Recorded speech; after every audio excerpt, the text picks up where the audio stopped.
ارأیت من اتخذ الہہ ہواہ، کیا آپ نے اس شخص کو دیکھا ہے جس نے اپنے نفس کی خواہش کو ہی اپنا خدا بنا لیا؟ ارأیت، کیا آپ نے دیکھا ہے من اتخذ الہہ ہواہ، اس شخص کو دیکھا ہے جس نے خواہش نفس کو ہی خدا مان لیا؟ نبی پاک صلی اللہ تعالی علیہ وسلم نے ارشاد فرمایا، آسمان کے سائے کے نیچے اللہ کے سوا پوجے جانے والے معبودوں میں سے سب سے سنگین اللہ کے نزدیک وہ معبود ہے جو لوگ اپنے نفس کی خواہش کو معبود بنا کے پوجتے ہیں۔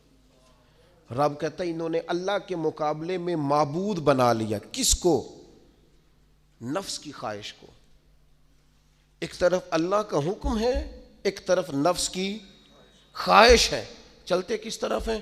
رب کہتا ہے انہوں نے نفس کی خواہش کو اپنا معبود بنا لیا، اللہ کا حکم نہیں مانتے۔ میں آپ سے ایک بات پوچھتا ہوں، جنازے کو بھی نماز ہی کہتے ہو نا؟ اس کا پورا نام کیا ہے؟ وہ بھی نماز ہے، اور فجر والی بھی نماز ہے۔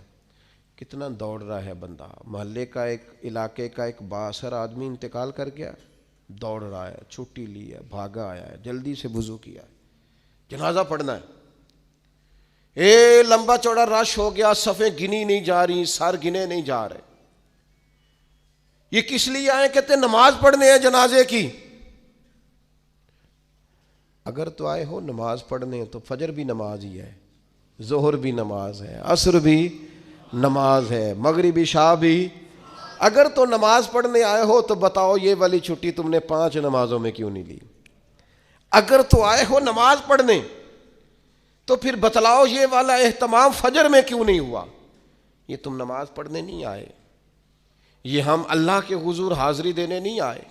یہ وہ جو سیاسی رکھ رکھاؤ ہے، یہ جو ذاتی یہ نفس کی عبادت ہے، یہ اللہ کی عبادت نہیں ہے، یہ خواہش نفس کی تکمیل ہے۔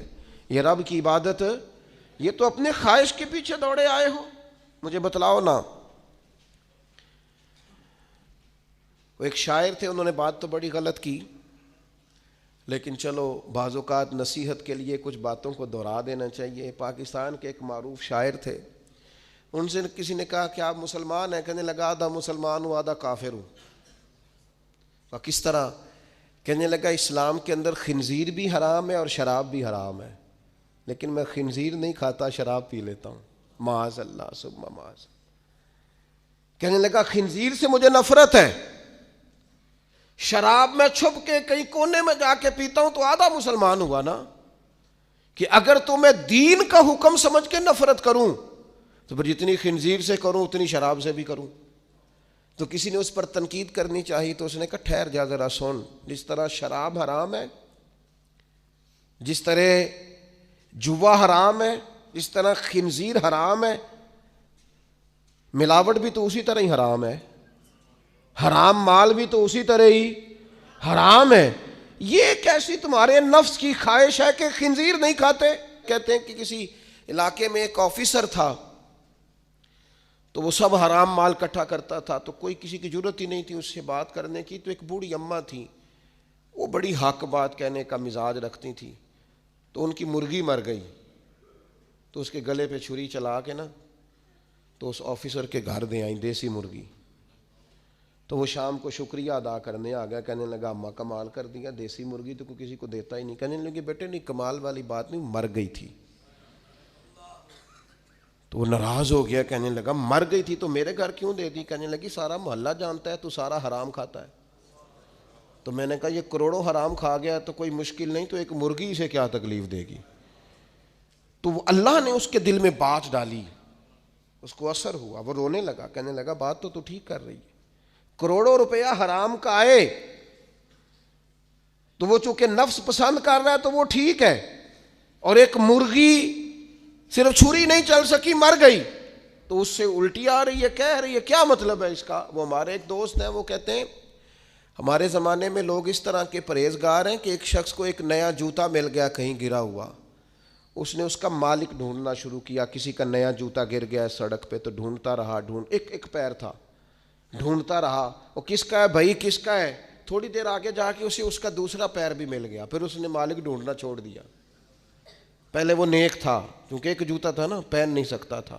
جیسے ہی اسے اتنی تکلیف کی بات ہے امت مسلمہ میں، نفس کی خواہش کو خدا بنا لیا، جو تیری طبیعت میں آئے ویسے ماں باپ کو تو وقت نہیں دے سکا، ویسے اگر تجھے کہا جائے کہ ماں باپ کی طرف سے کسی یتیم بچے کا خرچہ اٹھا لے، وہ تو نہیں اٹھا سکتا۔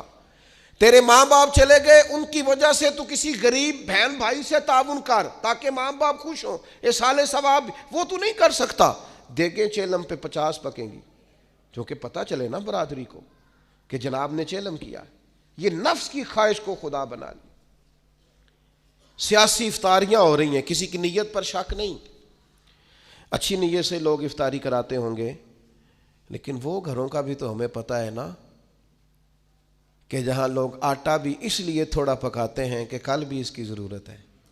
وہ محلے کے گھر نظر نہیں آتے؟ افطاری کے لیے ایک سجن بلایا جو پہلے کروڑ پتی، اور بلایا کہاں سے؟ لاہور سے، اسلام آباد سے، فیصل آباد، تو جو تیرے ارد گرد تھے۔ نفس کی خواہش کو خدا بنا لیا۔ بندہ مومن کی یہ شان نہیں ہے۔